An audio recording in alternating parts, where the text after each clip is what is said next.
It is 6 p.m. I'll call them order the meeting of the Grand Forks School Board this Monday, March 23rd at 6 p.m.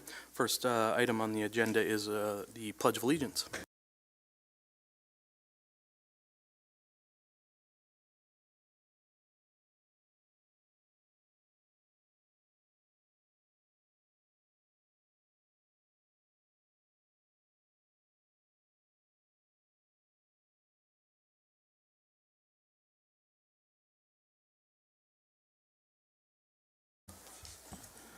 Item 2 this evening is the approval of our agenda.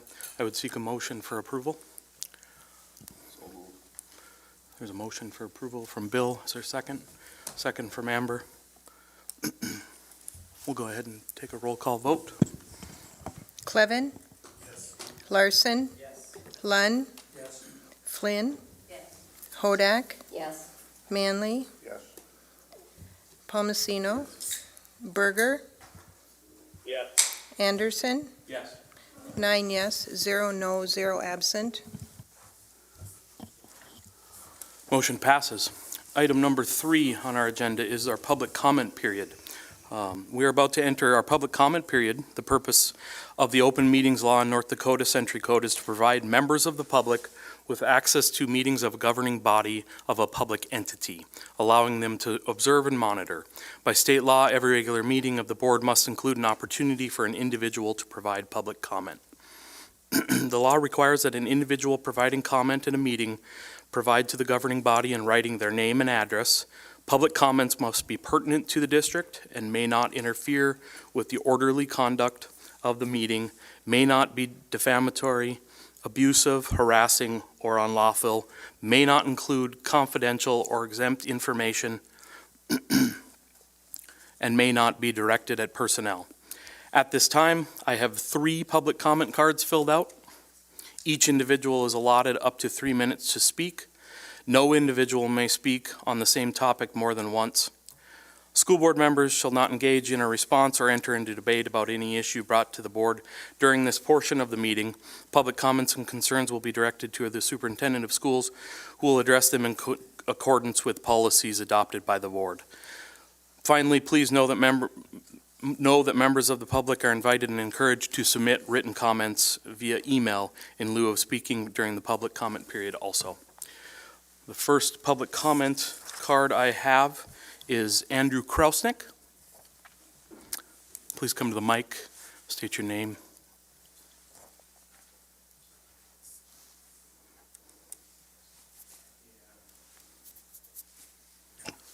Appreciate it. All right, my name's Andrew Krausnick, Grand Forks resident and business owner. I'm here tonight regarding 2 topics. First item 4C, the proposed revised process for TIF and pilot tax incentives. The agenda packet shows Mayor Bochensky's original proposal from January 9th. What's missing on the packet is what the County Commission and the City Council amended and voted on and passed unanimously on January 20th. Mayor Bochensky's proposal would have limited citizen engagement with shorter speaking times and an overall cap. Some citizens would possibly not be allowed to speak. And it would have forced you and the county to vote at a second joint meeting, which could put pressure on the voting process. The county proposed, and then City Council also approved, a better approach. 1 joint informational meeting with the full City Council, full County Commission, and full school board. The developer and city would present. Citizens would be allowed up to 5 minutes each to speak with no overall time limit. Everyone who wants to speak could do so.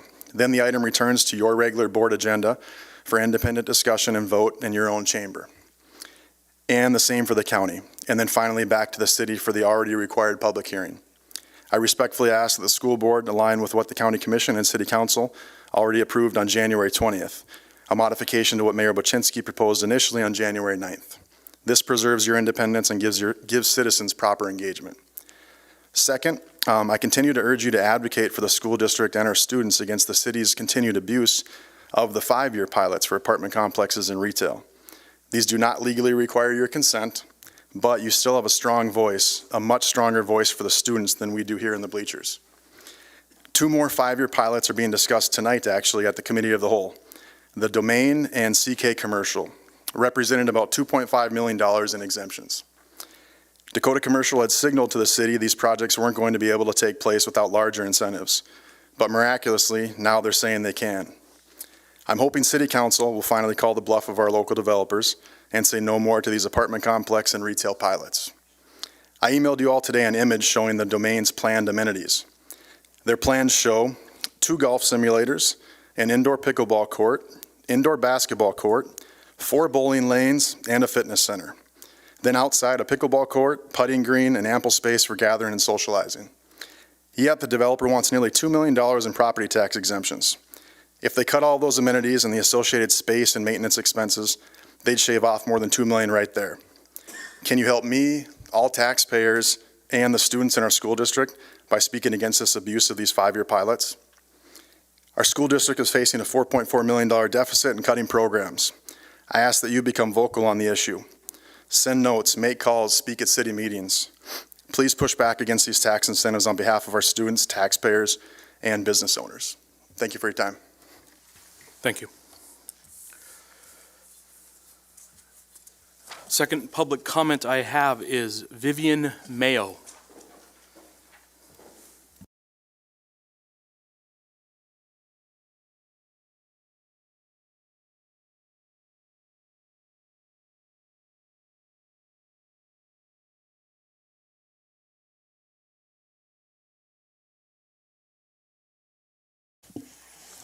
Hello, my name is Vivian Mayo, and I think these cuts to elementary music are not fair. I heard what is happening, and as a first grader, I have been looking forward to all of the fun I was going to have in second grade music. I saw the performance this year, and it was amazing. I couldn't wait till it was my turn. All of the elementary music teachers work very hard to make sure music is a great place to learn for me and students like me. They deserve to be paid for all the work they do. The music opportunities are important to this. I hope these cuts are gone soon. Thank you for your time. Thank you.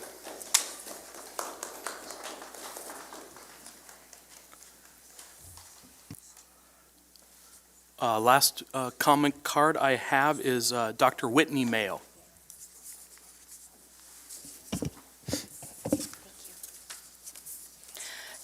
Good evening. My name is Dr. Whitney Mayo. I am a parent in this district. You just heard from my daughter. I'm also an assistant professor of music education at the University of North Dakota.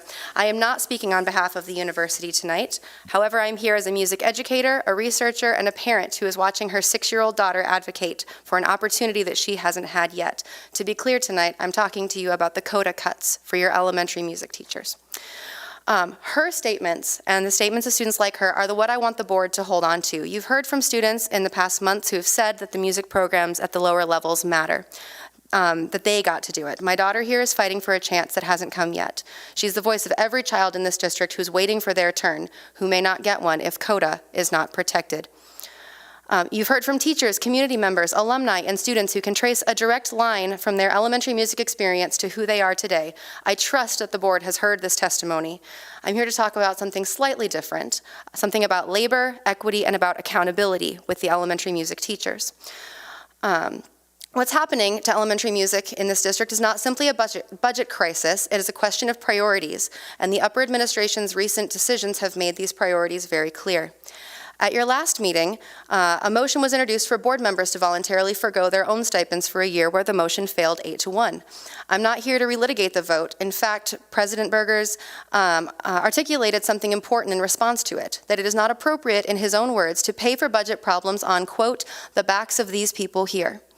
That is precisely what is being asked of the elementary music teachers in the district, and this board should hold that standard consistently for those elementary teachers as it does for themselves.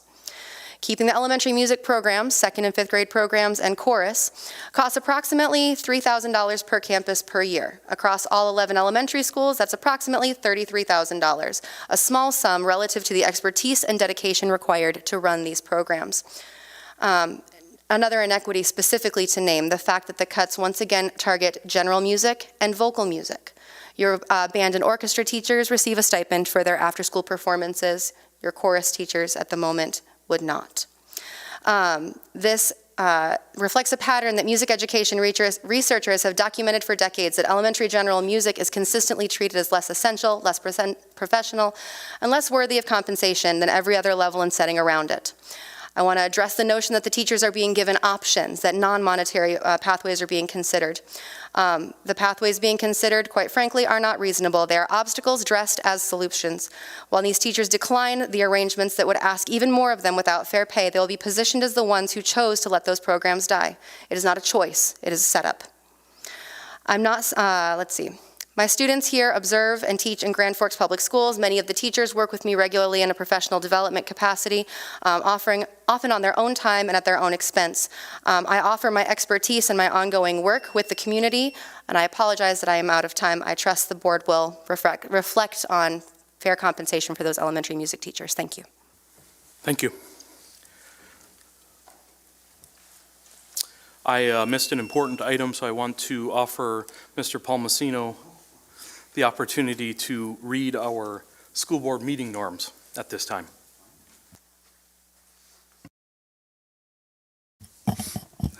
Be prepared, be on time, value and respect each other, exercise thoughtful deliberation and conversation, be professional at the board table and when visiting with the general public, speak up when the norms are not being followed, advocate for on behalf of students, and keep the community in mind. Thank you. Item 4 on our agenda is our superintendent's recommendations for discussion. 4A is our budget realignment and his administrative update. Dr. Glatch.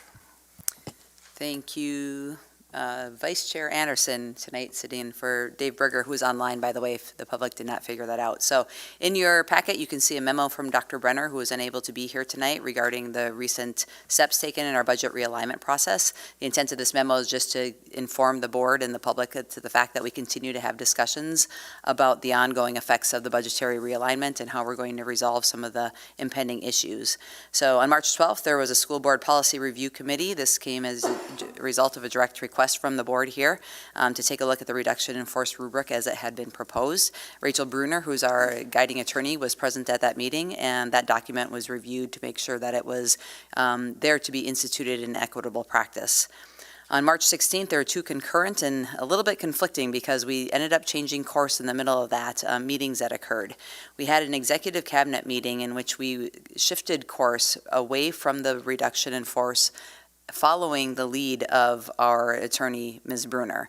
And so when we took a look at the broad scope of the path that we are going down a path in which we anticipated this evening bringing forth a list of teachers who are recommended as part of our realignment process for reduction in force. What we discovered under the leadership of our attorney is that there was an alternative option that we could examine that would actually preserve really good teachers within our district.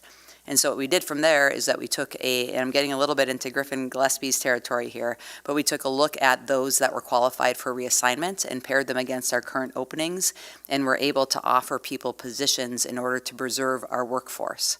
And so that meeting happened in tandem with the meeting that is the executive cabinet and the administrative cabinet meeting that you see there, that we were going through the process again in the detail of the reduction in force process. So those things were happening concurrently, which can sound a little bit confusing, but really what we wanted to do in the end is make a decision that landed in the best interest of our overall organization and the people that we serve, including the great teachers that we have in the classroom. And so you can see those occurring on the same date, and because of that, there was some additional information that we shared there with our administrators about how to proceed. That leads us to the last week or so, between March 17 and March 23rd. Supervisors, alongside of Mr. Bakke and myself, met with affected certified staff that we are recommending for realignment or reassignment to other positions. We have been able to have all of those meetings with the exception of one. One is in motion, but it has not yet occurred. During those meetings, we have offered those individuals alternative placements within our district. If there was the ability to give choice, if they were certified for two current openings, for example, we gave some choice to empower those people to be aligned and land someplace where they felt empowered to do their best work.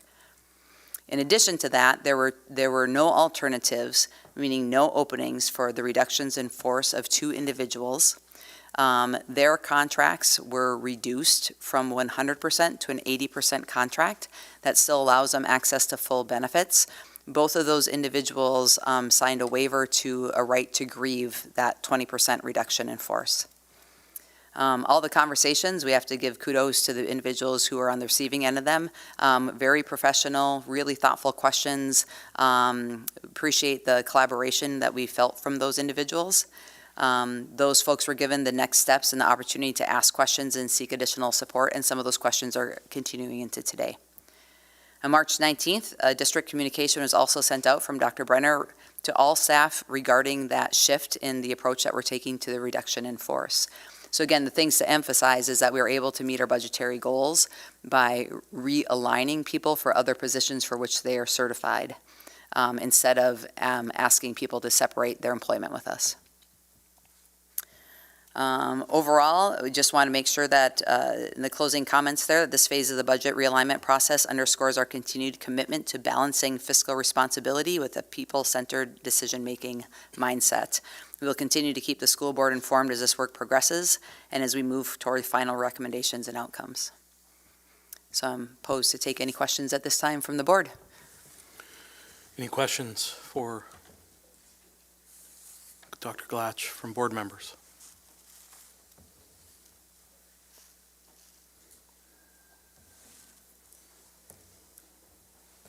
Okay, seeing none, this was an item for discussion, so anything further? No, thank you. If nothing further, we'll move on to our next item. Item 4B is the Valley Middle School North Dakota First update. Back to you, Dr. Glatch. Thank you, Chair Anderson. So in your packet, again, is a memo from myself regarding the North Dakota First, which stands for Fostering Improved Results for School Transformation. In short, North Dakota First is the next phase of the comprehensive school improvement effort. The board is aware that Valley Middle School has been identified for comprehensive school improvement for consecutive years, and this is the Department of Instruction's next attempt at helping resource districts so that they can move themselves out of comprehensive school improvement. What is important for you to know is a few different things. Number one is Valley has engaged with an outside consulting entity called, I just lost them. They're called the Elevate, and there's a longer name to them, but we just call them the Elevate team. That team has met with us on consecutive occasions. They have spent some time in Valley Middle School doing walkthroughs and really assessing the lay of the land when it comes to looking at Valley's systems for instruction. Their systems for interventions, that's both academic and behaviorally, and the best practices in teaching and learning in the classrooms. From there, they have worked with Valley to identify some core goals that address systematic behaviors, adult behaviors, and student behaviors, and you'll see those listed at the very bottom of the memo. From the board's purview, what you need to know is that similar to the Be Legendary process, which was required for the comprehensive school improvement efforts, you are being asked to hold Dr. Brenner, who holds the rest of us, accountable for these school improvement initiatives. You should expect that we are giving periodic updates on the progress that Valley Middle School is making, in addition to the periodic updates that come out of the building levels, which come annually. They should come more frequently from Valley. They are on a 3-year cycle of improvement, and so we're not going to see results right away, but we should see improvements in increments over time underneath the leadership of the Elevate team.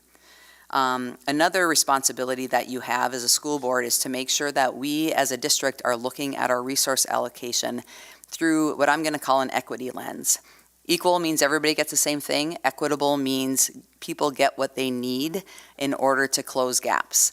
And that's one of the things that they are going to audit as they review the progress that Valley makes, which means, are we resourcing Valley differently than we might be resourcing other schools?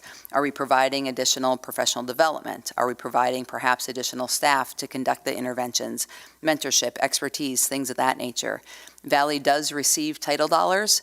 What I heard directly from the North Dakota Department of Instruction personnel leading these efforts is that we need to look beyond that and make sure that we are providing additional resources and expertise. And so that's another thing that we ask the board to hold us accountable for executing.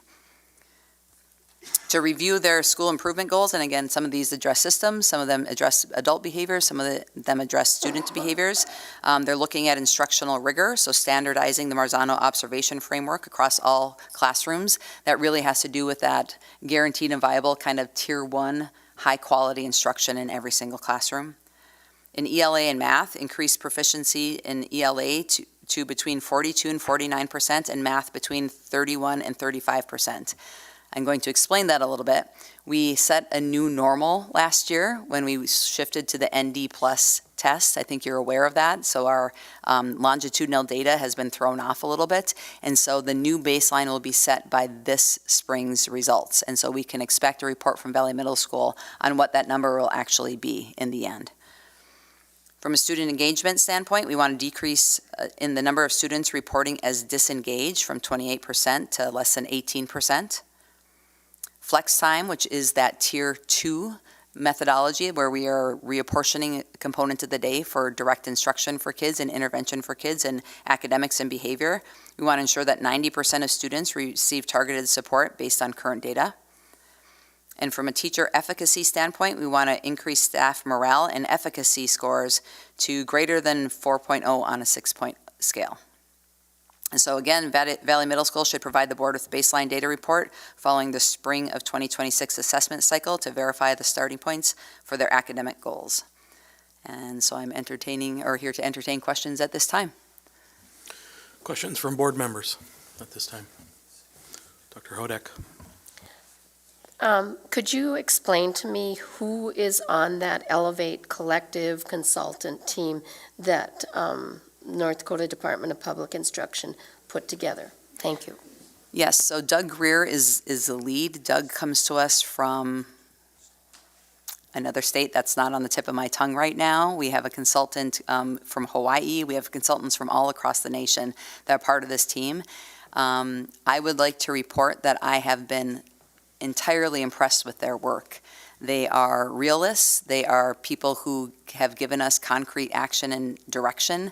They, in the time that they have spent observing, have really identified strengths that Valley has worked on systemically. They've recognized the fruits of that labor, and they've identified places where there are pockets of excellence, again, kind of affirming some of the hypotheses that we have generated from the administrative and the leadership team. They're really sharp individuals. Some of them are expert instruction. Some of them are expert in systems work. Some of them are expert in multi-tiered support systems work. They really have a comprehensive perspective that can allow us to lean into their expertise to move the needle forward. Who pays for them? This comes out of the Department of Instruction. So similar to the Be Legendary team, and I know that we had to pay a fee for Be Legendary in the end, but I do not believe, and I'm looking at Brandon, I do not believe we spend a dime on this. It's part of the state's commitment to our comprehensive, or now ND First, improvement efforts. So there's no payment of mileage, them being here, room, board, anything? No, I think we bought them some chippers to say thank you. Thank you. And that wasn't us, that was Tad Shire, his team, so. Thank you. Yes. Other questions? Jay? Thank you. On the proficiency for ELA and math, how do those ranges compare to what our strategic goal is currently defined? I'm glad you asked. I should have mentioned it up front. They are not in complete alignment, and that was under the direct guidance of both our State Department and the ND First initiative. Their pathway is different than the Be Legendary approach. They want to set goals that are incremental and yet aggressive enough to meet so that we're building momentum instead of setting goals that feel more arbitrary because we're trying to close gaps immediately. They know that the work takes time, and so they're looking more at that 3-year improvement plan. And so that's why there will be a little bit of a discrepancy between that and what we have aligned as from a district under the Be Legendary guidelines. It makes a bit, I don't want this to sound contrary to the Be Legendary work. It's really helped us look at systematizing our student achievement, but their approach is a more practical approach, and it's more based in what we have seen as some evidence-based practices than trying to shoot for the stars and do too much at once and disenfranchise people because we didn't quite get there. Is there a chance that these goals would lower somehow the aggregate we're trying to achieve? No, I really think it was designed to do the opposite because it builds on the improvements of each individual instead of lumping all students together into one category, and which can give you some false indications of what subgroups might be improving or not. And so, again, we're just relying on the expertise of the and the guidance that we're being given from the Elevate and the Department of Instruction themselves. And it's a different approach, but like I said, it feels more tactile, it feels exciting, it seems right. And the fact that they're looking at the systems, the adult behaviors, and then the student outcomes all together really is resonating with the team there. And adult behaviors is staff in the building, or is it in the building and outside the building? Great questions. Primarily the staff within the building. It's getting consistent and agreed upon best practices and making sure people are trained in those practices, that they have clarity around those practices. That deals with both academic deliverables that will increase student engagement, that will tie to the student achievement outcomes, and it also has to do with how we manage kind of lower level behaviors in the classroom to keep students engaged. When you think about things that can distract kids from learning, it can be because of frustration because the content isn't accessible to them, so it's scaffolding, it's engagement strategies, etc. Or it can be because students aren't in a place where they are feeling able to concentrate at the time. So it's providing teachers with tools on how to redirect in that case as well. And then the behaviors of the system go within the responses within Valley Middle School, but also that's where the district level work entails. So how are our offices supporting that work? I've been able to attend the vast majority of the Elevate meetings myself and been able to then apprise Amy Barch's department. We've been able to have some synergy there with some of the people here that have those expertise as well to fill some gaps, provide some supports, and then Dr. Brenner has been rolled into that as well. So, and tonight you are. So welcome to the effort. Thank you. And we're glad to be here. Other questions? Amber? Because there's 3 grades at Valley, and we kind of are on a 3-year plan, I can see this really benefiting that 6th grade group as they move through. But what happens to the 8th grade group as it transitions? Is there a plan of taking those individuals who are in the statistics of where we're at now and following them at all?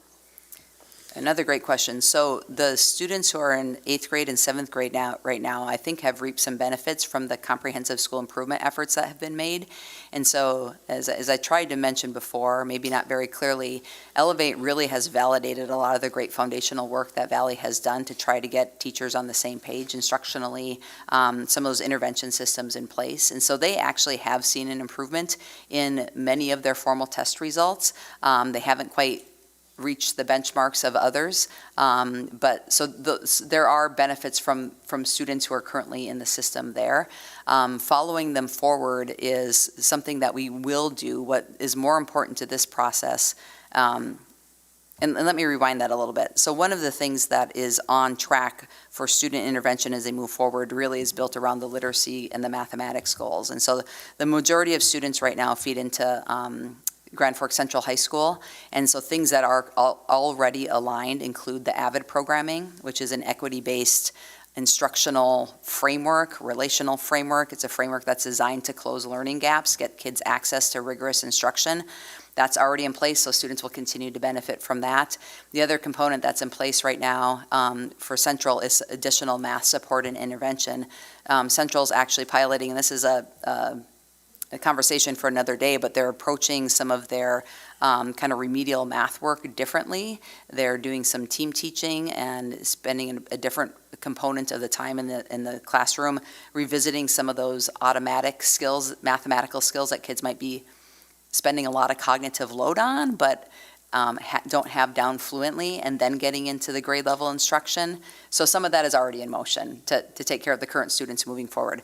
Part of this process, and one of our next steps, is to bring in an alignment more with our elementary level classrooms. And that's where, again, the AVID programming, as well as the Wit and Wisdom literacy programming, and then the math pilot, which has been put on pause right now because of the budget realignment, but that's where those structures and alignments come in place that are really important to this effort.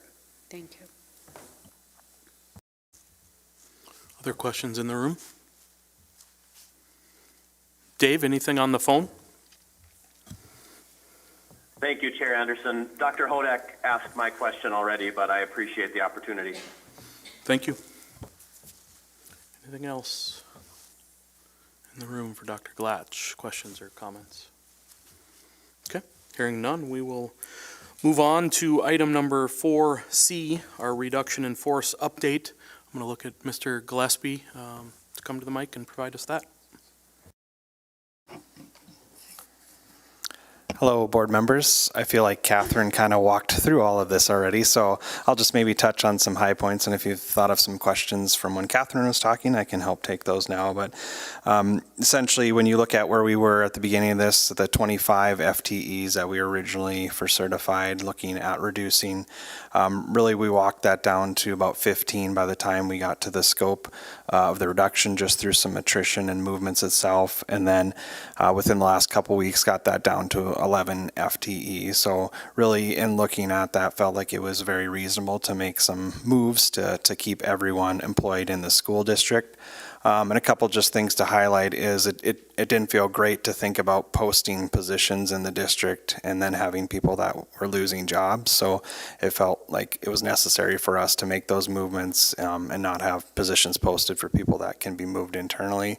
And secondly, with that, if we were to have gone through with some hearings and some reduction in force, that individual would have the rights to call back and would be called back for a position that we already have open. So that didn't make sense as well. So we thought doing that sooner than later for those people allows them some opportunity to continue throughout looking for other opportunities in the district after they've been reassigned as well.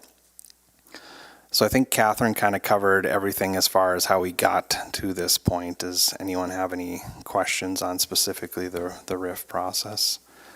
Questions for Mr. Gillespie from board members? Dr. Lund?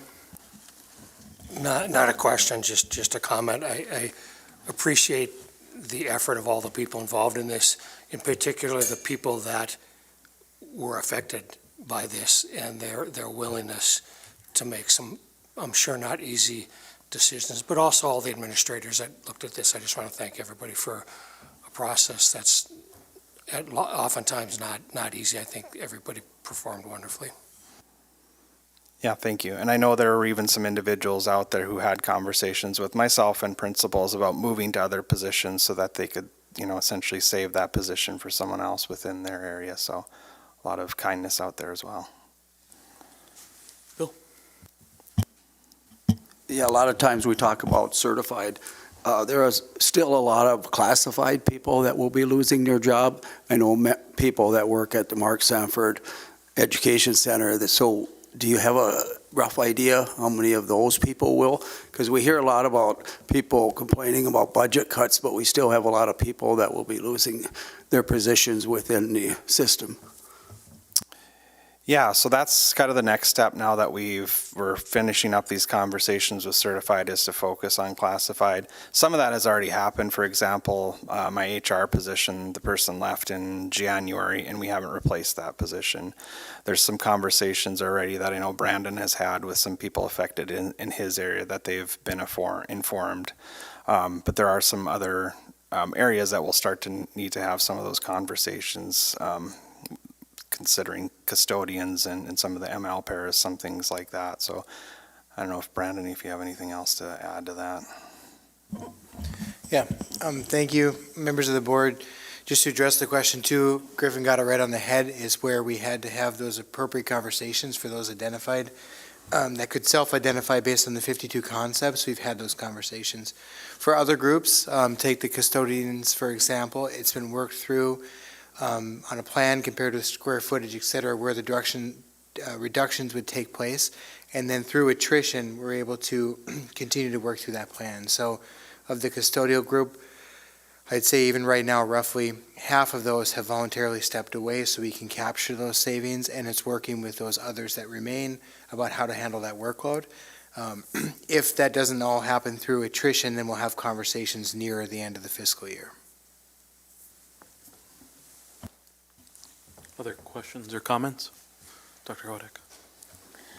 From the memo that came out to us on March 23rd, which of course is today, in there, the bullet on the second page that said, all certified staff members who have been identified as subject to reassignment or who were subject to a partial reduction in force met or will meet with their direct supervisor.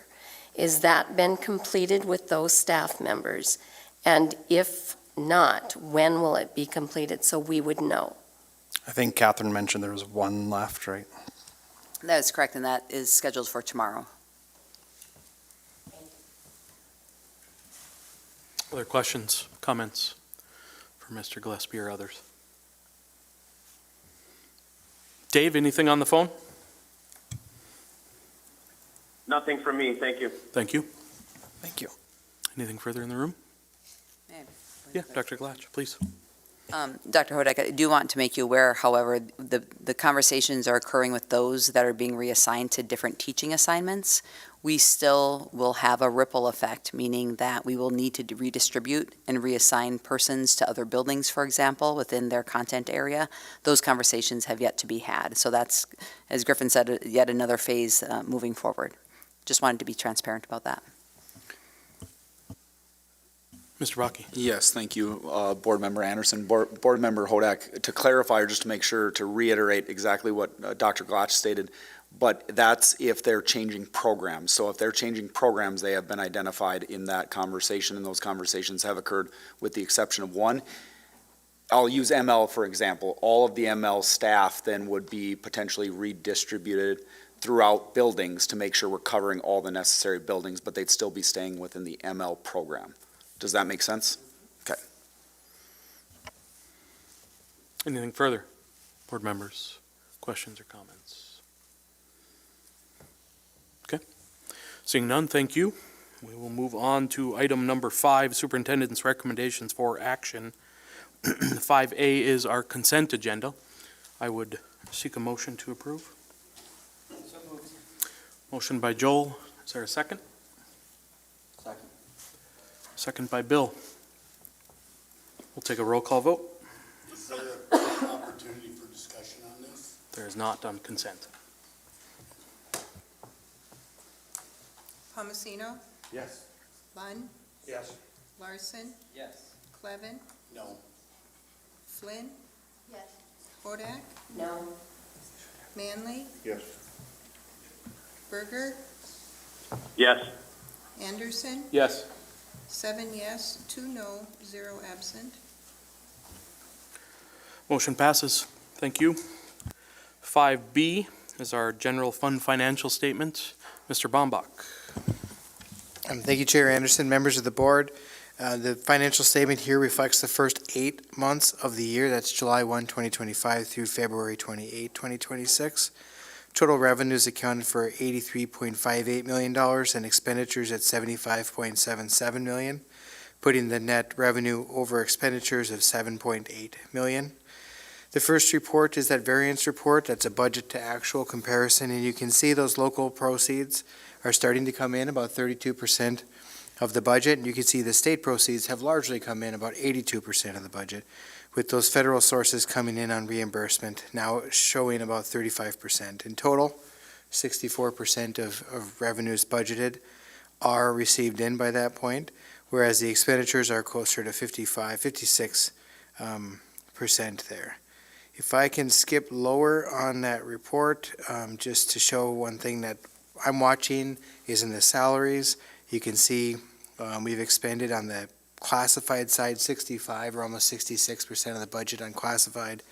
That would be, a little bit over what we'd expect. At the same token, you can see subs or others just under 50%. That's a little bit lower. I think there's a relationship between classroom specialists and then needing to go out and seek daily subs. that's taking place there, so there's a little bit of trade-off. And a similar trade-off I'd point out here, lower in section C of other expenditures, there's a line 5 from the top, purchased services, which is showing $1.9 million on the $4.1 million budget. So about 48%. That's been trending well. So expect that to be under budget. Whereas the service agreement's a little bit lower down, 2/3 the way down. You can see that's well over that budget.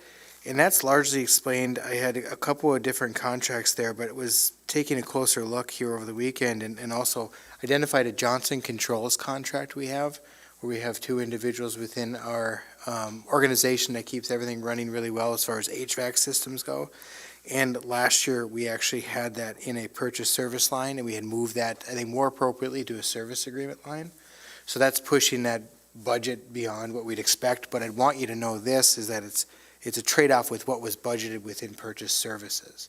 So the net within the budget is not to expend, but if you were to look at the service agreements line, like I did, I'd say what's going on there, and that's what's going on there. So I wanted to point that out. On the second report is that comparison report. Again, watching those local sources, those property taxes, it's showing, comparatively at this point last year to now, where we'd be about 10% lower than. And talking to the county, it's still related to that primary residence credit. So as those are coming in March a little bit, I think the bigger payment will actually be in April. I noted March last meeting we had, or a month ago when we discussed this. I'm seeing that would be coming in April. So I'm expecting that to true up in the April timeframe, which is 2 financial reports from now.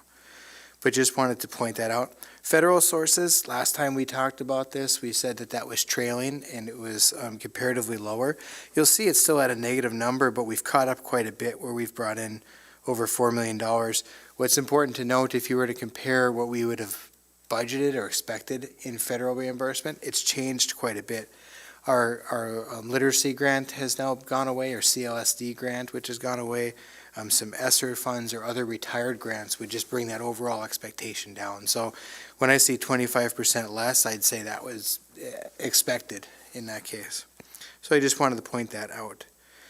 And then maybe lastly, at the end of that comparative report, page 3 of it is just watching those utilities. We've seen some rates come up this year, but we've also been working with Excel on some difference in billing, some questions we've had in wanting to correct that as they changed some meters last summer, and they haven't been doing their job entirely right, so we're working to get that straightened out. I do not know how it'll affect these numbers exactly, but I just want to show you where we're seeing some of those increases. The last 3 slides here are those visual representations. You can see how revenues show expenditures, and then when they come together on that general fund balance sheet. Happy to answer any questions on anything I've said or is within the report I didn't address, but otherwise the administrative recommendation would be to approve the general fund financial statement for the period of July 1, 2025 through February 28, 2026. Questions or comments from board members? Dr. Hodak. Regarding the grants, and that we had heard something that we might possibly be hiring a grant person, can you just fill us in where you're at with that? No progress has been made. We hit pause on that, just wanting to make sure that we would be following the right standards of practice, and so that's under examination right now. Other questions? Amber? I have 2 questions. One would be on page 1 of the financial statement. I had asked this question last time, but Encore fees, they're less than half of what was budgeted, and just curious if you had an update on that. I appreciate the question, Chair Anderson, Board Member Flynn. I did go back and look at that, and what I had found here was we had an overstated budget number for the fees associated with that program. So that's something we'd want to see, because I do not expect that number to come to that. I did a little bit of modeling. I expected closer to $650,000. So that's an overstated revenue number, which I'd characterize as is not great news, but where you dig in deeper, we also had overstated our expenditures with that program. So the net difference on that program there will be no net difference from what we had here. Overstated expenditures and overstated revenues. You just don't see the expenditures because they're blended with some of the other items below. So the hope is that, like, moving forward to next year, the modeling of more exact numbers and payments would be closer. Yep, we had some changes within that program that kind of threw off that calculation there. So we absolutely want to get that number a little more dialed in. I'm glad you mentioned that. I intended to bring it up and I missed my note. And does that include Encore during the summer as well? Is there a payment for summer Encore or no? As far as revenues go? Yeah. So ideally, this line, I will just comment, and you can go into the program, would capture all expenditures from July 1 through June 30. And so any associated revenues or expenditures would be within those lines. Ditto. Okay. I mostly meant for the summer revenues. So the summer revenues, Board Member Flynn, Board Member Anderson, what I would say is the summer revenues as far as summer Encore, there would be a charge if we run a program, Got yes. it. Okay. Yep. Thank you. And then the other question I had was spa activities revenue. Is that largely through like fundraising efforts? Because, usually it's more closer to June, July timeframe for revenues, but is this due to fundraising? Yeah, board members, it would be a combination of, it'd be all revenue sources associated with SPA, and you're right that SPA kind of straddles the fiscal year start and end, and so a vast majority comes in June. But if you were to try to look at a season of SPA over the summer, you'd be looking in 2 different fiscal years to pull that together. So you'd see some, probably at this point, some early money in might be associated to a sponsorship, and then you'll see the registration fees for students come in a hurry, bringing that number way up probably just before the June timeframe begins. Okay, thank you. Other questions? Dr. Lund? Just a comment about that. I think that also, a lot of people donate to SPA through Giving Hearts Day, which is in February, so. Mr. Clevin, did you have something? No? Any other questions or comments for Mr. Baumbach? Dave, anything on the phone? Nothing from me, thank you. Thank you. Okay. Seeing nothing else, the administrative recommendation is to approve the general fund financial statement for the period of July 1st, 2025 through February 28th, 2026. Do we have a motion? Bill makes a motion to approve it. Second by Jay. Take a roll call vote. Manley? Yes. Flynn? Yes. Lund? Yes. Hodak? Yes. Clevin? Yes. Palmesino? Yes. Larson? Yes. Berger? Yes. Anderson? Yes. 9 yes, 0 no, 0 absent. Motion passes. 5C is the consideration of Head Start third year of the 5-year grant. Mr. Bakke. Yes, thank you, Chairman Anderson, board members. I have the opportunity, actually, I'm just going to basically hand over the microphone right to Ms. Tracy Johnson, the Director of the Grand Forks Public School Head Start Program, who will present the information relative to our third year of the 5-year continuation grant. Just so you're aware, the administrative recommendation is to approve the third year of the 5-year grant in the amount of $3,166,508. And so Ms. Tracy Johnson will go through the details related to the grant and kind of where we're at with all of the grant dollars and our programming, and then we will answer any questions that you may have. Thank you. Ms. Johnson. Okay. Can we get the microphone on there? No. There we go. It's on. Yes, Thank you. now it's on. Thank you. Thank you, school board members, for having me. On January 12th, we received a letter from the Office of Head Start confirming that we were eligible to apply for the third year of our 5-year grant in the amount of $3.1 million, serving 154 students. I have attached the budget justification and the budget line items for your review.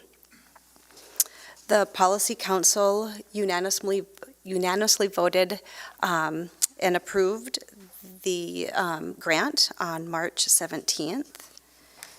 And I would answer any questions that anybody has regarding the budget justification for the fiscal year 2026-2027. Questions for Tracy from Amber? Perhaps we could just get a soundbite from Dr. Hodak since she's on that committee. Dr. Hodak, can you share? She is outstanding. This budget is outstanding. Since you're asking, though, Board Member Flynn, I do have a concern about our attendance, and that's because I asked Tracy to get me the information about why we have tough time, and 25% of our attendance is impacted by no transportation. So I think that that's a huge issue that we need to do something about and help to address.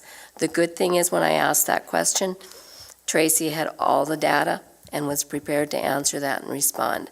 But when we're doing such a look at attendance within the district and such, I think we need to note that that's what they are up against, with some of these parents just not having transportation. Otherwise, the budget looks good, the grant looks good. We did have the feds come in for that review, and I don't know if you were going to go through those as well, too? Okay, so I won't steal her thunder. I wasn't going to go through that at this point, but I certainly can. So we were put on an under-enrollment plan. For 2 years, I was unable to hire an 11th teacher to have 14 students enrolled.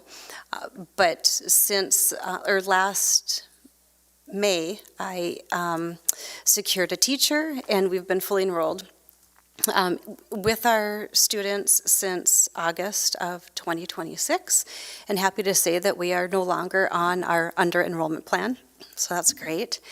We did just have a focus area review the first week in December, and we were found non-compliant in 2 areas, and we knew that as we were meeting with the federal reviewers.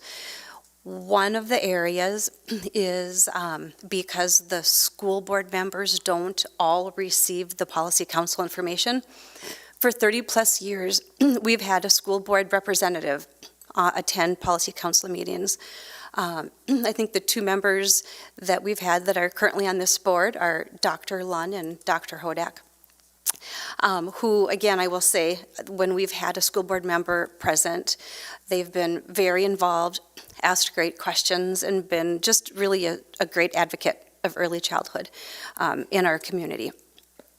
But that is why you guys are now receiving the agenda and the packet for all policy council meetings through Friday Focus. So that was fixed. The second area that we were found non-compliant in is we were hiring people prior to the federal FBI fingerprint check coming back. And why that is because our HR department does a fabulous job with background checks. Every employee through the school district has to go through a background check that is conducted through HR. And then they meet with HR, they go through the paperwork, they get their badge, they go to their school for the orientation and start working. Again, for 30 years, that plan worked for the Office of Head Start. Moving forward, and let me preface, we do a state criminal background check and an FBI criminal background check, as well as the background check that our school district does. So every employee for Grand Forks Head Start goes through three background checks.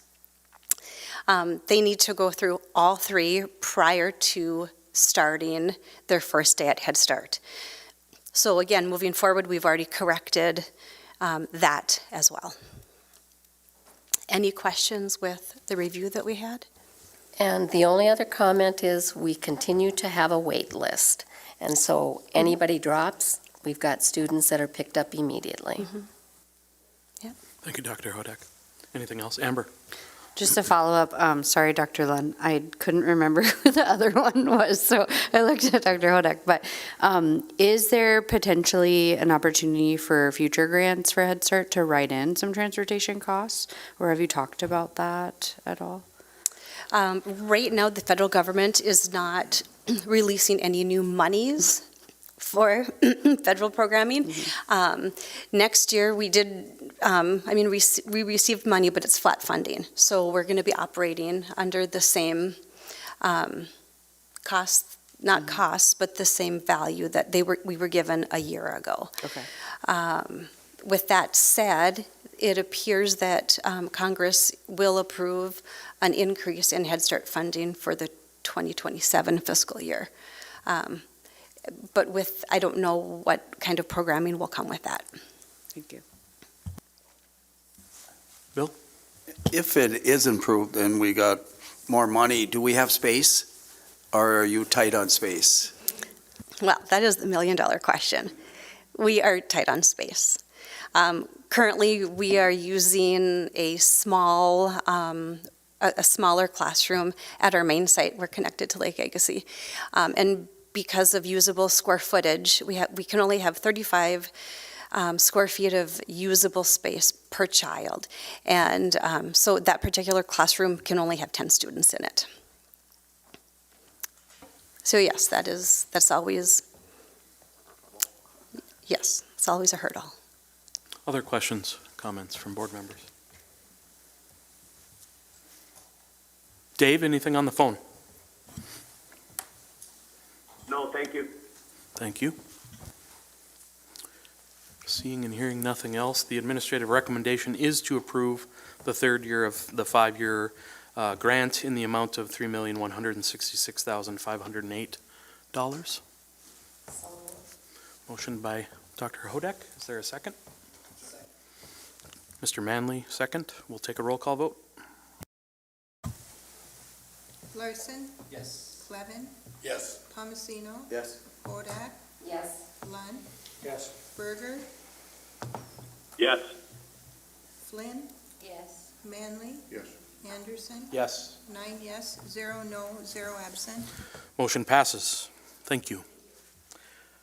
Moving on, item number 5D is our proposed revised process for TIF and pilot tax incentives. I will certainly start with the memo, and then I will turn over to Mr. Bombach for some additional information. Just regarding the background and purpose, just reading the beginning of the memo there, Mayor Brandon Bochensky has formally requested that the 3 primary taxing entities, the City of Grand Forks County, and the Grand Forks Public Schools work collaboratively to establish a more transparent, coordinated, and informed process regarding tax increment financing and payments in lieu of taxes pilots, particularly for projects requesting incentives greater than 5 years. This request is responsive to prior feedback from both the Grand Forks County Commission and the Grand Forks School Board, emphasizing the importance of earlier access to project information, opportunities to ask questions and receive detailed answers, and meaningful engagement as governing bodies prior to final decisions. Following these discussions, Mayor Bochensky convened leadership from the city, county, school district, Grand Forks Region Economic Development Corporation, and the Grand Forks Chamber of Commerce to develop a proposed revised process. We do have a handout at our table that goes through that, and I'm going to turn over to Mr. Bombach to kind of give us some more information about this. Yeah, thank you, Chair Anderson, members of the board. You actually heard a little bit about this revised process during the public comment period. I thought did a nice job overviewing exactly that. So I just received some of this information here and worked this into it, so you had the latest and greatest for your consideration this evening. Within your board packet, there's a process that was early defined by Mayor Bochensky, which is a variation, but it included 6 steps. The one in front of you is a 4-step process. The biggest change has to do with a second meeting. So I will first start just to articulate the current process. Currently, well, even a little bit further, for any incentive that would exceed, well, prior to some time ago, any tax incentive or payment in lieu of tax tax increment financing was completely handled by your city municipality. That law changed some time ago, where each taxing entity would have a weight and a say in their component or their portion of any tax incentive provided if it should exceed 5 years in length. Through early, application consideration, there was feedback from the county and the school board saying we want to be involved just a little bit earlier in the process. And the city, in response to that, formalized a local government advisory committee, each of the bodies would send representation to a meeting for the first hearing of some consideration. So a developer would submit a pre-application to the city of Grand Forks. It would go through some amount of third-party due diligence, and then that group, the LGAC, or Local Government Advisory Committee, would review that information with the expectation that when those, they carry that information of the conversation back to their boards, respective boards, for firm approval before the city would adopt or not adopt the tax incentive. This proposed idea was to even further move in that direction, as I understand it, where you would have not just a representation from each board to the LGAC, but you would have all boards in a joint meeting between county, city, and school board here for the first time from the developer after they've received some of that initial third-party due diligence. So everybody's in the room hearing the information at the same time. That plan was, I think, first put out in January 9th, and that's what the memo describes, but in 6 steps. So the initial meeting of all 3 parties would be to first hear it, and then there would be ultimately about a 6-week waiting period wherein there would be a second meeting of all those bodies together. The memo articulates an expectation that during that meeting, all of those political subdivisions would make a formal decision on that before it returns to the city for final moves. I understand that it was from conversation between the city and county that said, appreciate that effort, but we like where we all meet, we all receive the first bit of information. There are components to that regarding public comment, et cetera. But when it comes to a formal decision, we'll take that back at our board. And so that's what this proposal at your table side reflects. So it's simply one meeting of all the body or all the entities together, and the formal decision be taken back at the municipal or each taxing entity's board before returning to the city. So to be clear, because the action is all around your consideration of whether or not this process is adopted, I'd like to just articulate that process. Firstly, a pre-application is filed from the developer to the city of Grand Forks, where the city will take it up for consideration. They will retrieve or invoice a fee of $10,000 to the developer, where they use those dollars to pay for third-party due diligence on those.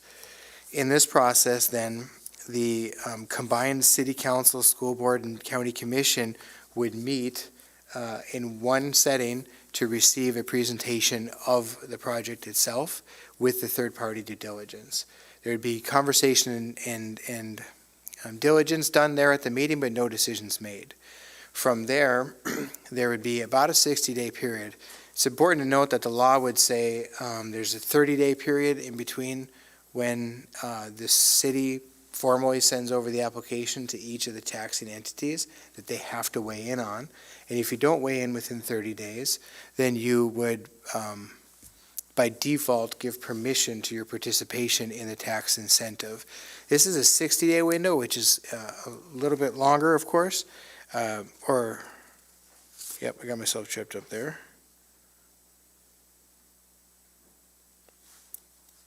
I'll keep going with it for a second. A 60-day window here, and it's meant to, or 6 week, that's why I got myself tripped up. 6 weeks, so that's a little bit more than 30 days. 6-week window, that was to allow for ample time for the taxing entities, ample conversation of the topic. So once the joint meeting is left, there would be a proper public notice, which would kick into the time period of 30 days. It would be up to the school board in this instance then to review the project on their own time at their own body, and then get back to the city of whether or not they'll participate in the tax incentive. So perhaps a little bit of an over-explanation. I apologize, there was a late incorporation of what the city and county had adopted already at this point. And so the consideration is if for this four-step process, it would be in par with what the other entities are proposing doing.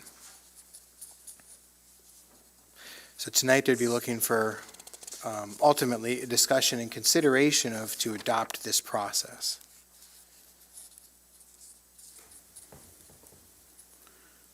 Anything further? Items? Dr. Lund? Before we get into the discussion, I'm confused. So if we look at the memo dated January 20th, and you look at the bottom, it talks about during this work session, which is the first one, a second local taxing entities governing boards combined meeting will be set for approximately 6 weeks. So did somebody not write the memo right? It looks like according to the new memo, there's still two meetings of the combined boards, or am I reading that wrong? Members of the board, Dr. Lund, I don't think so. I apologize too, because I was getting caught up with this a little bit, but you're referring to in step 2? Correct. The 6-week period is set to allow sufficient time for further fact gathering by yada yada. This joint governing body work session meeting will be scheduled as needed on dates on which the governing bodies of the city, school, county do not meet. Anticipation. You're saying that inclusion of that paragraph? Well, if you look on the first page at the bottom, under step 2, it'd be the third paragraph. It says, during this working session, a second local taxing entities governing boards combined meeting and vote will be set approximately 6 weeks after the initial joint governing boards work session. So maybe I'm reading that wrong, but to me it sounds like they're still recommending two combined meetings, which I would not be in favor of. I follow your logic. It was not my understanding. I could see your conclusion there and why there's a question there. I'm not sure of the author's intent.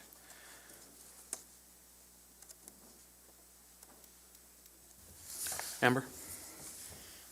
I too had this concern. I had engaged Brandon in discussion earlier today because I believe that the one that we had wasn't the correct version, and that specifically was the concerning piece for me, was coming back into a second joint meeting and voting instead of going to our respective entities. And so I believe overall this process is better, and they were talked about that, but the inclusion of that sentence still remaining gives me pause on wanting to take action on this before it's corrected, personally. I was told by Mayor Bochinsky, I called him today, and he said that's not the intent. The intent would be that we don't have a second meeting and we would go back, but this wording is confusing. Yeah, I would say it certainly reads as though there is a second meeting, right? Question, Dr. Hodak? I concur with Dr. Lund and Board Member Flynn as well. I think from everything that was sent to us, so I studied, read that, was prepared, and then to receive this, and then quickly reading and going through this, I'm very concerned about the second meeting, us having to make our vote there, but I'm also concerned about the public input, and where I'm not sure if that's just us, or if it's not until where they say in step 2 at the end, 5 minutes per speaker, and then they go on that will not have a maximum time limit. So I think there is a lot of clarification that I will need before moving this forward.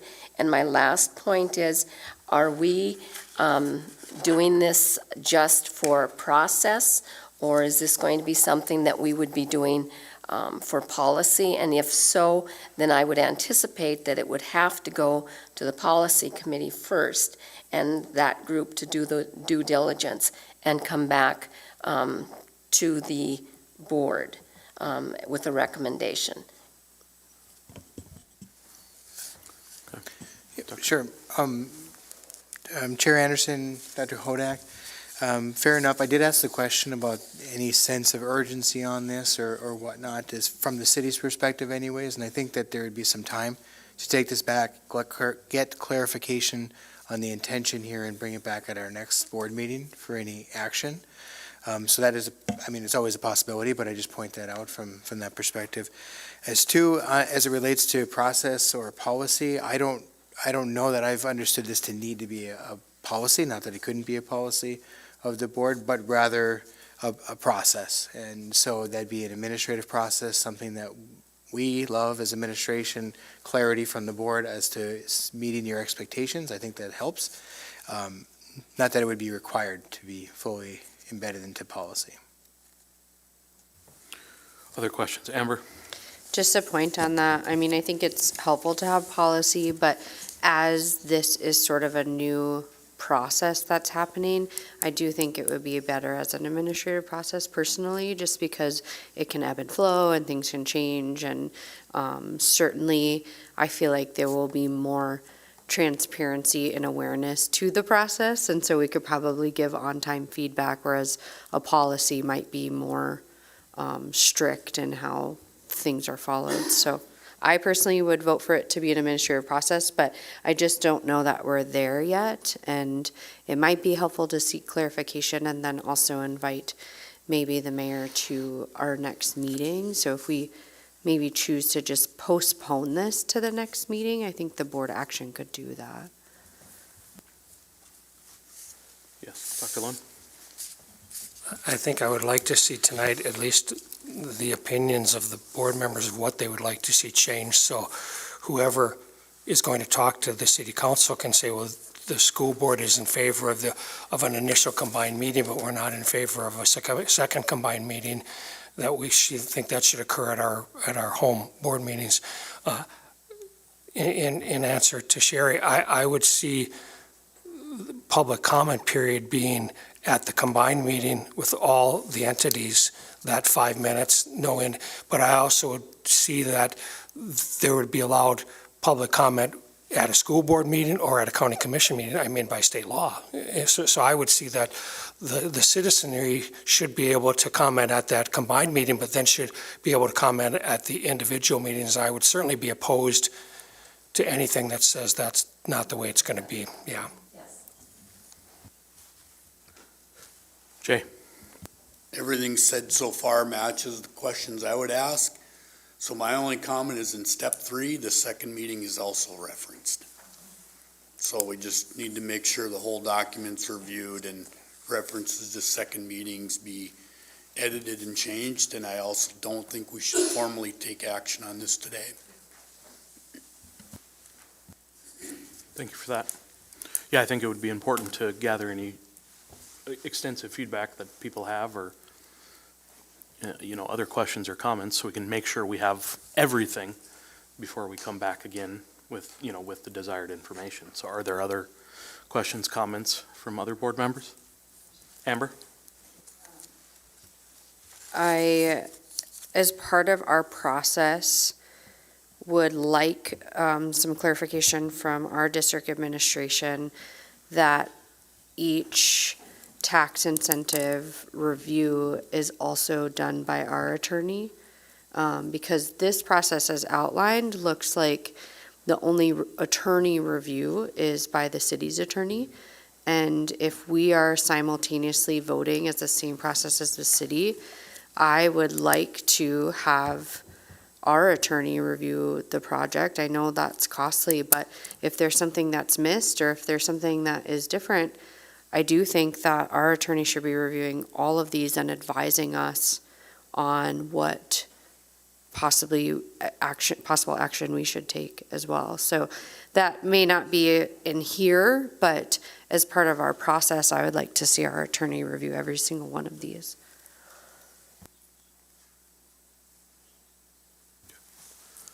Other items, Bill?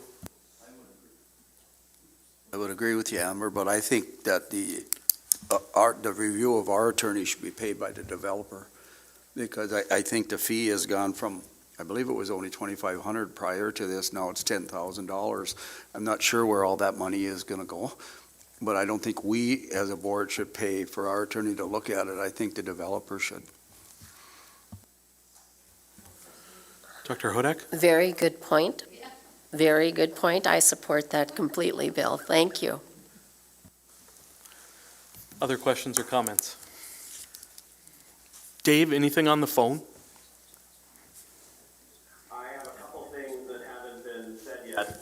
Let me first say I agree with the collective conversation. The two things I would add, one, would it be a part of our process that in that 6-week period, we would always have 2 meetings regarding the application? In other words, a meeting for discussion and a meeting for action. And the reason I'm bringing this up is we don't always have 2 meetings in some of our months.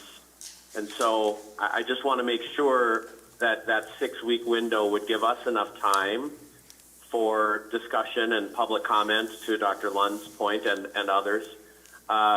So I'd just be curious to hear others' thoughts about how we would use that 6-week window. And my second unrelated question is, would we have any ability as a school board to say, even in advance of the first collective joint meeting, the school board isn't willing to hear any applications that are more than X percentage or for longer than X number of years? In other words, to already set some parameters so that we're only hearing the applications that we are reasonably likely to debate and possibly.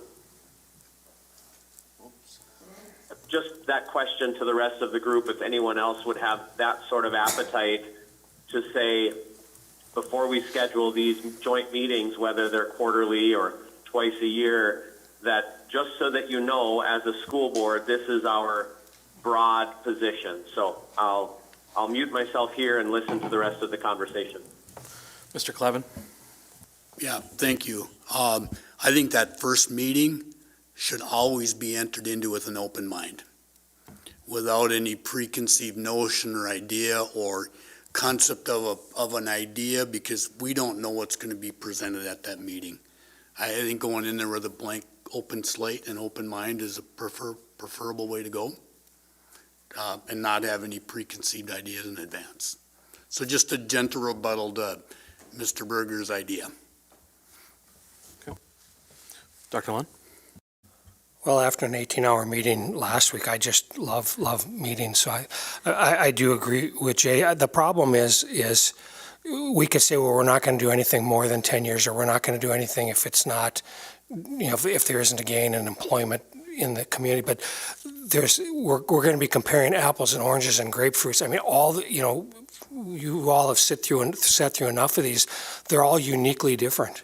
And I do think we probably have to get some initial information and some conversation going. And as much as I love meetings, not going to meetings, I think we almost probably should go in with an open mind and say, yeah, we need to look at that. Okay. Amber? I just have a clarification on what Dave said. So his opinion was the 2 meetings, one for discussion and one for action. Would that be outside of the joint meeting? So essentially we would have 3 is what he was suggesting? Okay. I think, Dave, you can clarify if you would wish, but I believe it was within that 6-week window. Sure, he was looking for the 2. I appreciate the opportunity to clarify. What I was saying, Ms. Flynn, was if we held a joint meeting and then we knew we had a 6-week window, would it be our practice to look at this application at 2 regular meetings of the school board within that 6-week window, Sure. one for discussion and one for action? Yep. Thank you. Further? Dr. Lund?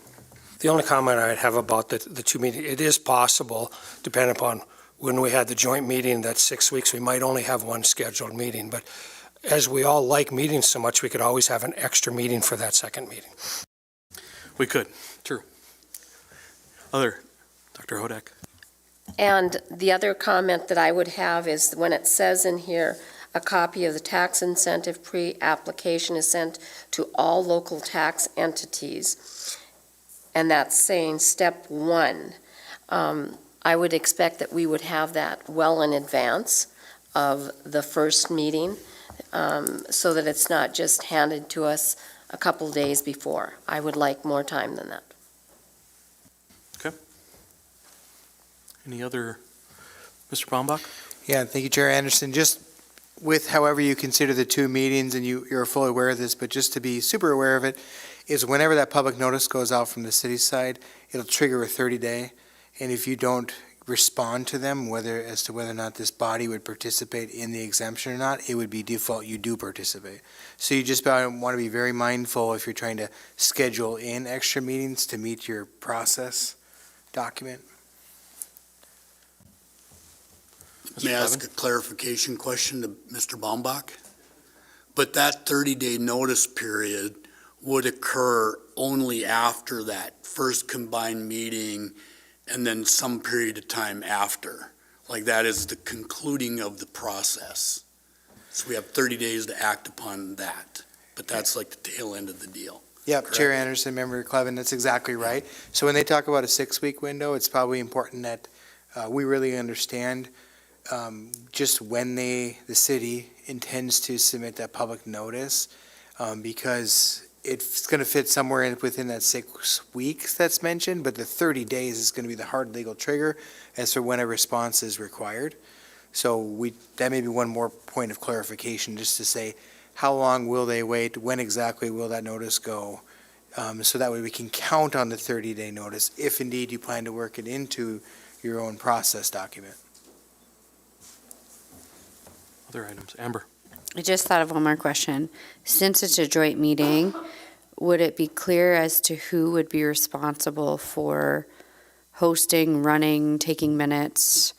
If we're there, do we notice our own and have to take, do we have to take minutes, vote on minutes? Okay.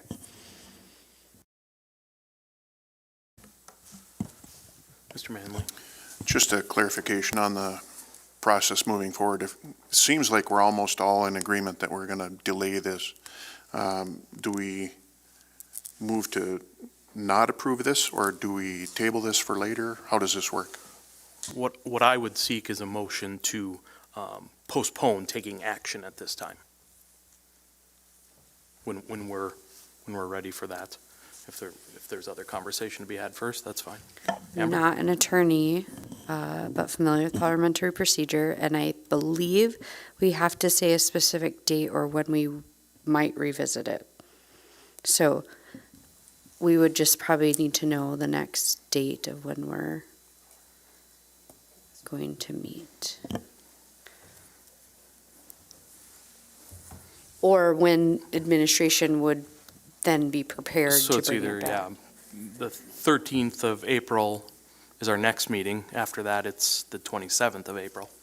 So, Mr. Baumbach, I guess I would ask a little bit of thought from you on when we would have appropriate information and answers to everything, Yeah, possibly. Chair, members of the board, I would think that we should be able to get clarification from April 13th. Now, I'm tracking on some of the notes.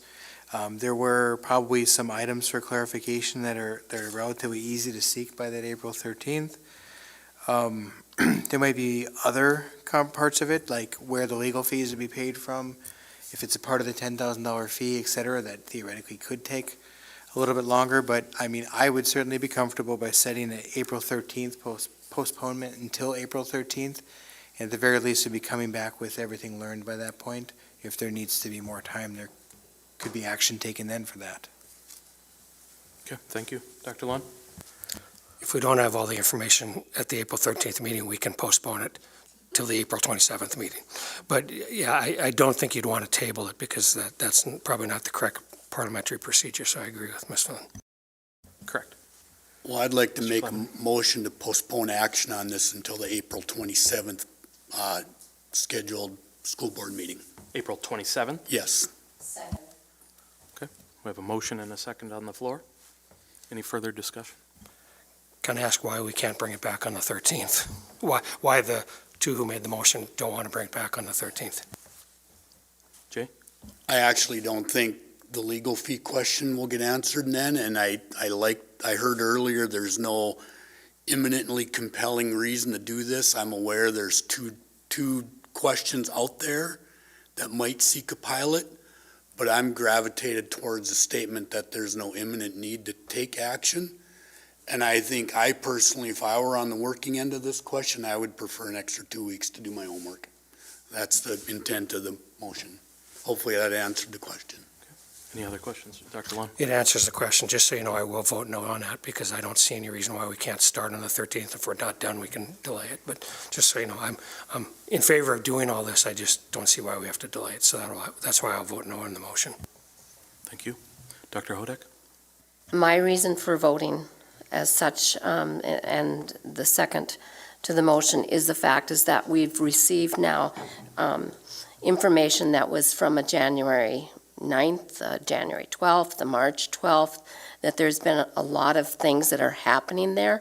And so I'm still not convinced that everyone that is working on this has truly put their due diligence into this. And I'm concerned that we might be under rush. So that's the reason that I would prefer giving them the more time. Thank you. Other comments on the motion? Okay. We do have a motion on the floor. We'll take a roll call vote. Flynn, Yes. Hodak, Yes. Berger, Yes. Clevin, Yes. Larson, Yes. Lund, No. Manley, Yes. Palmasino, Yes. Anderson, Yes. 8 yes, 1 no, 0 absent. Motion passes. We will move on to item 5E, our Finance Committee report. Mr. Baumbach, I'll turn this over to you. Thank you, Chair Anderson. The Finance Committee had a busy meeting on March 16th, so it'll take just a little bit to go through these items. I intend to take us through one by one. Most of them, except one, requires board consideration, so we'll just take them one at a time. And even for the one that doesn't require board consideration, we'll pause at that time for full discussion or any questions that you'd like to have. The first item is consideration of audited financial statements for a year ended June 30, 2025. There's 2 audit reports involved, one for District 1, one for District 140, and also a management letter here. In cooperation, Brian Opsahl with Brady Martz and Associates is here to help present the work that's been done on behalf of the auditors. So please come on up, Brian, and while you're doing that, I'll just give a quick high level. Our net position overall increased $10.7 million to almost $44 million. But really the story in my mind relates to operations. Our revenues are stated as $129,488. So it's $129,488,000, with expenditures being $134,228,000. So that's a net down of $2.7 million. And so that has been talked about for quite some time now. It certainly has led us into our realignment conversation. So as we go through the numbers, you'll see that, you'll hear that, and I just wanted to provide the administrative note up front that is what this report will tell us. And so that is a big by and large reason why we have undergone a realignment process. So Brian, thank you for being here and taking us through it. All right, good evening. Thanks for having me. The intent tonight is probably to go through really just a high-level overview of the audit. And as Brandon mentioned, we ran through this last week at the Finance Committee meeting in some more detail than I plan to go through tonight. Certainly, if there is any questions, feel free to stop and ask them. Otherwise, I'll open it up for questions once I'm done. A couple high-level things before we get started. There was no disagreements with management, no difficulties performing the audit. We certainly appreciate all the help and support that we get from the staff. Going through these reports, there's a lot of new standards and things that we end up fighting through, and so we appreciate everybody's help in getting us timely responses. There is one new standard that was adopted during the year that really doesn't have effect on your day-to-day operations, really an accounting standard or accounting exercise related to some compensated absences. We did go through some detail in the meeting last week, but you will see some of those references to the GASB 101 compensated absences throughout the report, which just required, like I said, a change on the full accrual financial statements. The audit opinion is an unmodified opinion on the financial statements, which is considered a good or a clean opinion, that the financial statements are fairly presented in accordance with generally accepted accounting principles. It is management's responsibility for all the numbers and the footnotes within these financial statements, and then our responsibility as auditors to ensure that they're reasonably stated, and that is what our opinion is stating, is that we believe that they are. As Brendan mentioned, I'll go through a little bit of the highlights in the financials and probably focus my attention on the fund financials.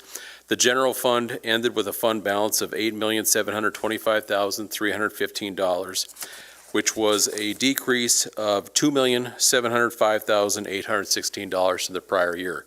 When we get to the budget here in a second, you'll notice that there was very close to what was anticipated for your budget. So, I guess a good job budgeting and making sure that, you had a good plan in place for the year. One of the things that we like to look at for financial health is we take your general fund balance divided by your general fund expenditures. At the end of June 30, 2025, you're at 6.5%. Compared to 8.6% the prior year. We as auditors like to see that at 10% or above, just for, it's really like making sure you have enough operating expenses to cover, or enough fund balance to cover your operating expenses for a period of time. That's what that percentage is intending to do. So just making sure that you're cognizant of that, making steps to improve that fund balance would be important going forward. The other funds all have positive fund balances, the largest being the building fund with about $29.8 million in fund balance, most of that related to some long-term debt that was issued during 2025, about $67 million. As mentioned, looking at the budget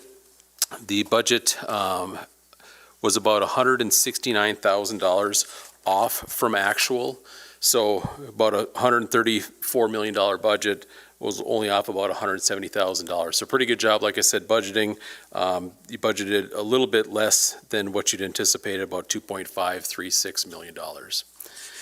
The rest of the audit report is really about some of the compliance side of things, and so we have two basic compliance reports. One is the Government Auditing Standards Report, where we look at your internal controls on a high-level overview. We had three findings related to internal controls over financial reporting. One was the auditor preparation of the financial statements. This is a very common finding just because we have the expertise and the knowledge to help put these financial statements together, and with some of the new standards, we certainly help make sure that everything is properly reported. The second finding was related to some adjusting journal entries that we helped make sure that these financials are fairly stated as well. And the third finding was related to the external fraud that occurred during, I guess, last fall or summer. So basically just indicating that your internal control process at that point was unable to prevent that from happening. Lastly, we have a uniform guidance report, which is a compliance report on your federal dollars. And so we did testing over 3 different programs: child nutrition, special education, and literacy development. All 3 of those reports were clean opinions, no findings when we did any of the testing on those programs. So those are considered a good opinion on those programs. So I'd be happy to answer any questions anybody might have or circle back to anything within the audit report. Questions for Mr. Upsall?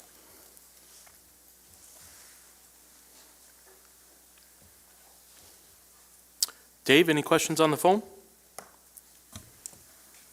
Just a question for Mr. Bombach. I know it was alluded to about the operating reserve and the percentage, trending at least to this point in the wrong direction. Any sense, or is it too early to know with the budget realignment process? Does that trajectory change in any way? Do you have an early expectation of what that fund balance might be a year from now? Thank you, members of the board, Mr. Berger. So the realignment process was really designed to really stabilize where we're at. So that 4.4 million was reflective of where this budget was set for fiscal year 26.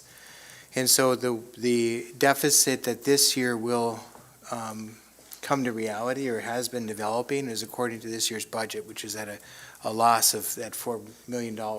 So that's why the importance of the realignment needs to take place right now. Where does that leave us for percentage? I haven't calculated exactly that number, but it would be lower than where the 6.5% we just talked about within the fiscal year 25 audit. And so we need to stabilize, and then we would need to absolutely prioritize growing back that safety net. Any additional questions or follow-up on the phone, Dave? No, thank you. Thank you. Other questions? Dr. Hodak? Just explain to me a little bit more about the process. I understand that this would have went to the Finance Committee, these audits, and you reviewed them and such. So my question then really is to Brandon, with the findings that they have found and with what they're, recommending, how do you feel about them, and do you need any support, any further help within getting these things done? Yeah, thank you, members of the board, and Dr. Hodak, I appreciate the question. And so the three findings as articulated, the first of those is something that we've become accustomed to until we have our CPA on staff who can help prepare the financials before we hand them off to Brady Martz. We're going to have that finding because they help us prepare them, and then they're the ones who are auditing them, and so it's just a recognition of that risk associated with that. Journal entries, that was related to what I would consider as a one-time issue, and we have a better understanding coming through that, so I wouldn't expect that to be a recurring finding. And certainly with this fraud finding, would not be recurring. So you'll note as we get to the management report, which articulates just a few things found that don't always percolate to a finding. It does include one that did, which is the fraud thing, and so there's a management response to that. After that fraud finding, we immediately went through our processes, our administrative process to, largely without being too descriptive, put more eyes on things, verify more diligently, and those practices are not only in place in some book somewhere, but they're hanging on everybody's desks. And so I have the fullest confidence that we're not better positioned than where we are now to avoid that finding again. Thank you. Other questions, board members? Mr. Opsahl? Okay, thank you. Do you want me to go through management report too? Sure, yeah, let's touch on that. Thank you. Yep, sorry. No. There was also a management report that we issued as well, and that was basically designed to bring up some things that as we go through the audit, there are certain things that we come across that we consider to be best practices, but maybe aren't necessarily rise to the level of finding of a major concern.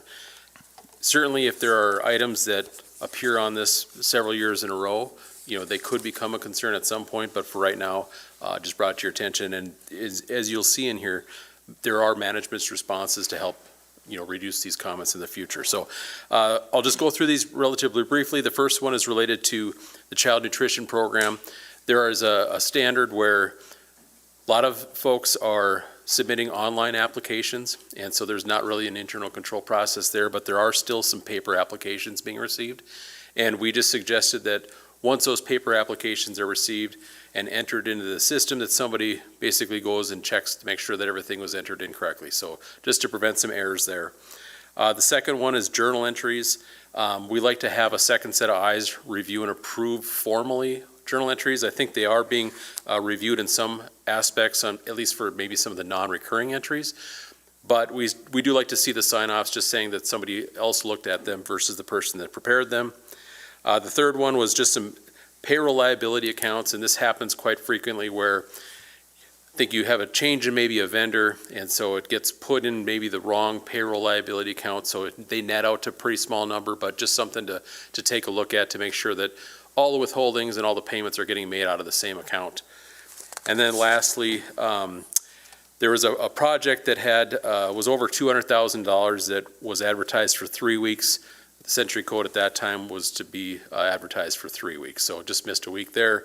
Once again, I think all these responses are certainly indicating that they'll be removed going forward, but we'll certainly take a look and make sure that we can clear them for next year. Mr. Baumbach, any additional comments? Yeah, thank you, and thank you for walking through those, just to provide those responses, and actually correct something. I said that the fraud finding was one of these that percolated up. It was just a finding in the other report, but these are 4 other ones. Just as noted, I would take even those first 2, the child nutrition program and even the journal entries. Again, we have a process of review, but not formalized. And so now we're talking about, actually having the director initial, and so that way if the auditor ever says, was this reviewed, we can show exactly. We do this with our bank reconciliations and other things, so we're extending that good practice beyond. Payroll liabilities, again, was just to ensure through a quarterly review from our accounting supervisor that that is happening. And then even on that bid process, we do bids all the time. We follow those guidance, I'm proud to say, really well, and we had missed in this case where we missed a week. And so we will retrain or make sure that that is a top priority. And specifically speaking, just even within the buildings and grounds, it's about our own process of creating that checklist. So if you have turnover at B&G leader or directorship or anything like that, it's a solid process that's supported throughout the department. It's not just falling to one person to do. Thank you. Other questions for Mr. Opsahl or Mr. Baumbach? Seeing none, this did come with, the committee had voted to accept the audit reports and forward them to respective boards with a recommendation for approval. So I would seek a motion for that. Motion by Bill, second by Mr. Clevin. All those, we'll take a roll call vote. Palmesino, Yes. Berger, Yes. Manley, Yes. Lund, Yes. Larson, Yes. Clevin, Yes. Hodak, Yes. Flynn, Yes. Anderson, Yes. 9 yes, 0 no, 0 absent. Motion passes. Thank you. Thanks, have a good night. Item number 2, Mr. Baumbach, do you want to move on to that? Thank you. And just as a side note, those packets, you're welcome to them. They're there for you. If you don't want them, I'll take them. We'll keep them here on the shelf too for posterity. Consideration of school-led initiatives for capital enhancements allocations for 2026. So this acronym is SLICE. It's an acronym that Jonathan Elwine first introduced to all you individually, but not to this body. It was to the facilities of the whole on September 22nd, and then later a further explanation of it to a finance committee on November 17th. This is a concept that largely puts into the hands of principals some determination over their capital project investment. We have a building fund. We use the building fund to address district needs, and that's led primarily by our Buildings and Grounds Department. And so what that can be is, I'd like to think we're getting all the top priorities for all the functional things to make sure that our learning environments are what they need to be for student learning. But sometimes it doesn't meet even principal expectation for other things they'd like to see get done. And so by allocating around $250,000 from the building fund to buildings, they'd have a little bit more say over different projects that would be a priority to them. So the project, the program, the SLICE program, was articulated by Jonathan, envisioned to be, like I said, around $250,000 of building fund dollars allocated to all the buildings, and you can get to all those buildings over 3 years, excluding Twining, Discovery, and Valley Middle School because of the newness of those buildings. But because it's a building fund dollars, there's a certain scope to these types of projects. They need to fit the state requirements around building funds. So that's not maintenance of a building, it's repair of a building. It's capital improvement of a building, it's not furniture within the building. And so it needs to be these improvements to the facility itself. We, throughout the year, have started the conversation with the first allocations, which would be to buildings of Central, Century, Phoenix, Viking, and Wilder. The committee heard about those projects. The committee talked a little bit more about those allocations for each of those buildings and some of the ideas that are coming forward. The reason we're seeking the building fund allocation at this point is because a lot of those ideas have gotten to a certain point where they're ready to be locked in with quotes and get ahead for the summer work, and we needed permission to do that. Not all ideas, though, have been locked in completely, so they're still working and developing. Some of those ideas include sound panels within the gymnasium or the lunchroom that can be quite loud. There's some of those concepts include painting throughout the buildings, exterior gate over at Phoenix, some landscaping associated with Central, even branding within hallways for school pride, depending on the need, and even one storage shed related to Wilder. So this is committee heard from those ideas, continued to endorse the concept of the SLICE program, and they're recommending for school board approval or consideration the first-year allocations to use the building fund for SLICE projects up to a maximum of $255,650. So that's an up to amount because they're going to be working through the final budgets that they've been allocated each. And I would expect that those would come under. They'll get as close as they can, but they'll come a little bit under. So that's why it's an up to amount number. Happy to answer any questions or finance committee members. Any questions for Mr. Baumbach? Amber first. Just wanted to clarify some of our discussion under the scope of each project was discussed. We asked questions like, are any of these projects over the bid amount? What would that require?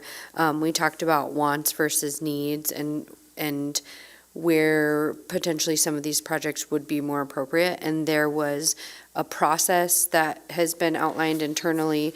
Brandon meets with Building and Grounds regularly, and they kind of run the requests through that team and kind of shore out a lot of those different requests through their own kind of process. So we felt comfortable with the answers as a finance committee after asking some questions. And you look on here and it says like, oh, exterior landscaping under central, we were like, is that $100,000? What's going on there? So again, we felt comfortable with the answers that were received after asking some of those questions.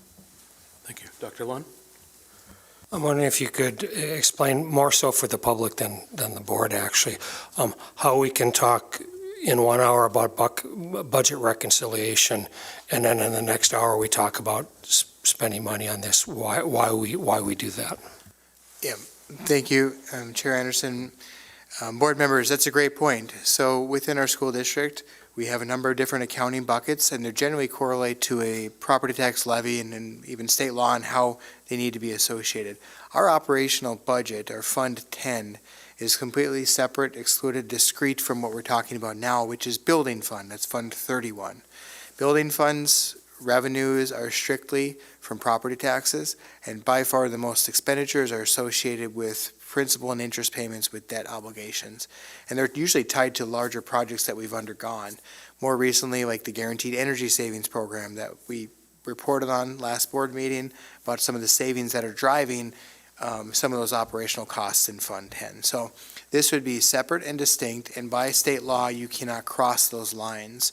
Even if you would really want to use building fund dollars for operations and the things we have been talking about, you cannot. You would get in trouble. So these are distinct. It's a really good point. Thanks for asking. Thank you. Other questions? Mr. Clevin? Thank you. How will these be bid out? Because, good faith, they all look to be under some procurement limits, but what is the process to get these under contract? Yeah, thank you, Chair Anderson, Board Member Clevin, and thank you, Board Member Flynn, for reminding me of something you said I should have said at the upfront, but I forgot to do it. So as far as that process goes, so Buildings and Grounds still takes responsibility over it. And the reason being is we want to hear principals' priorities, but there's a recognition that there is an expertise in Buildings and Grounds, and there's also just standards that we've established over the years. There's a certain color and number of paints that we make available, this, that, and the other. When we have a painter on staff, we want to consult that painter. And so we work with the principals for their ideas, their concepts, and then we would have Buildings and Grounds go and visit. That has involved a number of different people. It depends on the nature of the project, but we would walk through the building with them and say, well, what are you hoping to accomplish here? With that, we can give expertise of, okay, you want to build a wall right down the middle of the room. What does that mean for all the utilities associated? But also when it comes to those legal requirements of bidding. Now, most of these are going to fall under any legal requirements for bidding, but they do exist. In the case of Central's painting project, it should exceed the $50,000 bidding threshold for services. And so we are there as guidance and support for that process to ensure it's done accurately, so Mr. Opsahl doesn't have to write us up or anything like that.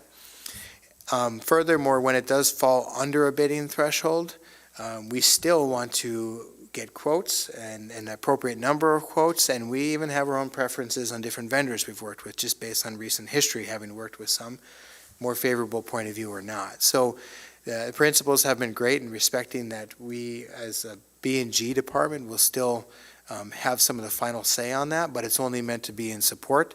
and for congruence with current practices. Other questions?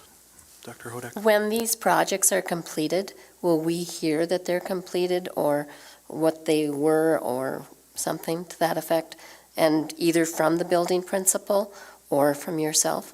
Yeah, Board Member Hodak, I think absolutely. I think it's a bit of a celebration. I think there's going to be a lot of pride involved with those, not just for the building principals, but hopefully the students themselves. They can see some of the change that'll matter to them. So we'll make it a point to be reporting back. Thank you. Other questions in the room? Dave, anything on the phone? Mr. Clevin took one of mine, so I only have one left. I imagine this will build a tremendous amount of excitement, and many of you have mentioned school pride. Mr. Bombach, can you remind us which set of schools would be in the next round, or has that not been determined yet? Yeah, Board Member Berger, it has been determined, but I don't know if I can remind you off the bat here. I'd have to find my notes, or maybe Mr. Palmasino can remind us. Mr. Palmasino? Yeah, this year 2 will be Schrader, South, Discovery, Ben Franklin, Lewis and Clark, and Winship. And year 3 will be Red River, Kelly, and Lake Agassiz. That was in a report we received at the facilities meeting, at our last facilities meeting. So just happened to bring it with me. Mr. Berger, any follow-up? No, that's very helpful. Thank you. Thank you. Okay, other questions? If none, the committee's recommendation on this one was for the school board to approve the first-year allocations of use of the building fund for the SLICE projects up to a maximum of $255,650. I would seek a motion. Jay has made a motion. Is there a second? Mr. Larson has a second. Let's take a roll call vote. Lund, Yes. Hodak, Yes. Manley, Yes. Flynn, Yes. Clevin, Yes. Larson, Yes. Berger, Yes. Palmasino. Yes. Anderson, Yes. 9 yes, 0 no, 0 absent. Motion passes. On to our third item, Mr. Bombach. Thank you, Chair Anderson. So this is consideration of use of building fund. So this is that separate fund again, just for capital improvement, but at that district level, so not the principal or building allocations. So this would be use of building fund dollars for roof restoration, and then the associated authorization to submit school construction approval requests and school facility plan. One more thing we have to do with projects that exceed certain thresholds. So here, what this is something we had done actually a couple years ago. So a few years back, we had scanned our roofs with a drone that could sense thermal loss or cooling loss. And you can get these hot spots where you take a closer look by doing borings into your roof, and you can find if there's damage to the insulation or the roofing. At the time, we mapped a number of buildings and any hot spots, so to speak. 2 years ago, we began to address a couple of those projects. Which I'm not recalling right now, but this is a continuation of that work now for 2 areas of concern: a portion of Schrader Middle School's roof on the west side of the building, and a portion of Lake Agassiz's roof, the portion just above Head Start. Through this process, just want to note on through the process, the way we had done it before and intend to do it again is that the materials were procured through a state cooperative bid process, so they've already gone through the public requirements to bid for those materials themselves, but then we locally have bid out the labor for the installation. So in this case, through the state purchasing contract with Weatherproofing Technologies, the total approximately $276,944 would be for the materials with both roofs. A separate bid for that installation I mentioned was, we got a successful 1 qualified bid, but with Tecta America in the amount of $286,873, with some stipulated additional hourly rates, because once they get in there, if they should find that there is more damaged insulation or damage to the roof, they would be built in to be able to address that. In the cover memo here for the Finance Committee, I had included, I had a typo, a wrong number. I had the total estimated project cost and what should read, like the Finance Committee memo that's included, it should read $563,817. And then that includes a 15% contingency to plan for that. So ultimately here, the committee, after review of that project scope, recommended to the school board to consider approval of the roof restoration project and use of building fund dollars up to $648,390.16 and authorize the submission of the SFN 52304 and SFN 52813 to the North Dakota Department of Public Instruction. And leading up to this point, I'd been holding, as far as a preliminary budget number, $750,000. So we were happy to see that that was an excessive amount to hold for this overall project, and optimistic that even with the contingency, it's going to be, lower than the 648 for your consideration. Happy to answer any questions. Questions for Mr. Bombach? Jay? And use of that state cooperative purchase agreement has been done in the past Yes. and has been vetted and reviewed by legal counsel as appropriate. Yes, and it also would have been a part of that audit that was just presented to you, and there was no associated finding. Other questions?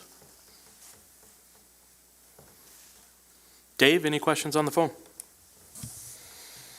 None from me, thank you. Thank you. Seeing and hearing no other questions in the room, the committee recommendation to the school board was to approve the roof restoration project scope and building fund dollars use up to $648,390.16, and authorize the submission of SFN 52304 and SFN 52813 to the North Dakota Department of Public Instruction. Is there a motion for that? Jay, motion. Is there a second? Second. Bill, second. Take a roll call vote. Hodak? Yes.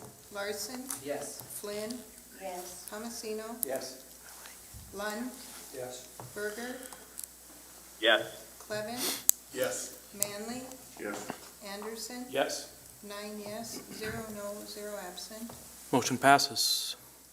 To our next item, number 4, Mr. Bombach. Yeah, Chair Anderson, members of the board, last 3 items are a little bit smaller projects here. So the first would be consideration of building fund use to replace light fixtures at Discovery Elementary.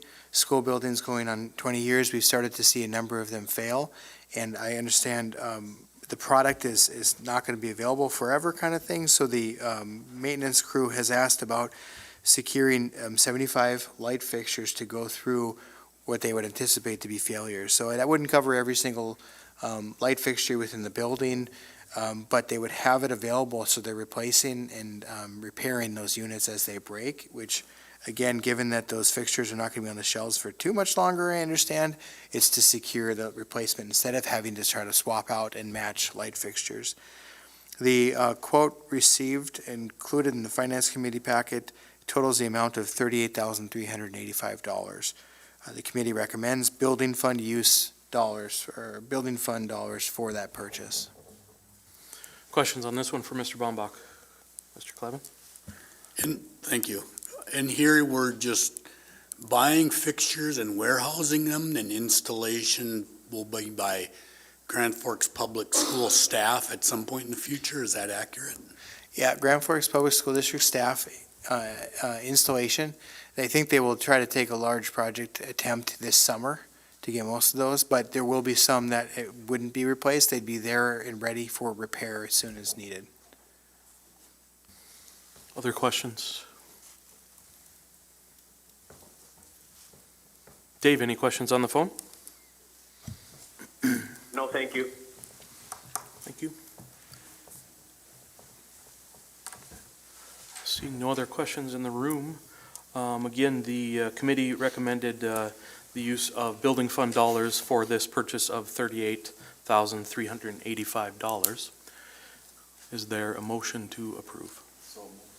Bill makes a motion to approve. Jeff, second. We'll take a roll call vote. Larson? Yes. Manley? Yes. Lund? Yes. Palmesino. Yes. Hodak. Yes. Berger. Yes. Kleben. Yes. Flynn. Yes. Anderson. Yes. 9 yes, 0 no, 0 absent. Motion passes. On to item number 5.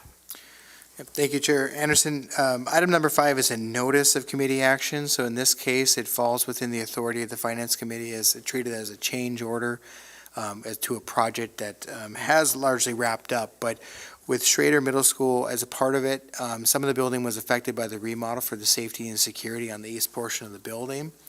And we were able to find at the time 2 units. I don't know a lot of the technical details of this, but 2 units available for the air condensers. And so we snatched one up while they were still available to air condition a portion of that remodel and a few other buildings. So certainly doesn't address the entire need of air conditioning across Schrader Middle School, but we got that on a affordable price. And so with the project being under budget, approximately $115,000, we did solicit a quote from Johnson Controls for installation of that unit at $47,500. Done by crane, gets up on the roof here. And so the committee, Finance Committee, considered that as a change order as a part of that project and approved the labor contract to get that installed. No board action needed, correct? No board action required. Okay. Happy to stand for question. Any questions for Mr. Baumbach? Dave, any questions on the phone? No, thank you. Okay, thank you. Seeing or hearing none in the room, we'll move on to our final item of the Finance Committee report, item number 6. Yeah, Chair, this would again be a request for use for building fund dollars. So we do go through and screen and recode our gym floors every single year, regular, out of the general fund. But once every 8 to 10 years or so, we need to do a full sanding and refinishing. Since this is the case for Grand Forks Central's main gym on the first floor. And so we've received a quote here to do just that work at $19,950. And we want to secure that, but pay for it out of the building fund. So the request is for this board's consideration of use of building fund dollars for that activity. Questions for Mr. Baumbach on this one? Seeing, hearing none. Dave, any questions on the phone? No, thank you. Thank you. Anything further, Mr. Baumbach, on this item? Okay. With that, the committee did recommend that the board approve up to $19,950 in building fund dollars to sand and refinish the Central High School first floor gym. I would seek a motion. Mr. Manley? I would make a motion to approve. Thank you, Mr. Manley. I'll second. Dr. Hodak, second. Roll call vote, please. Kleben. Yes. Larson. Yes. Palmesino. Yes. Lund. Yes. Manley. Yes. Flynn. Yes. Hodak. Yes. Berger. Yes. Anderson. Yes. 9 yes, 0 no, 0 absent. Motion passes. Anything to wrap it all up, Mr. Baumbach? Thank you for your time. All right, thank you. Moving on, item number 6 on our agenda is other business. 6A, announcements. Any announcements from anyone? Anything, Dave, from you on the phone? I don't have anything for 6A or 6B. Thank you. Thank you. Okay, anything then for 6B, board request for future consideration in the room?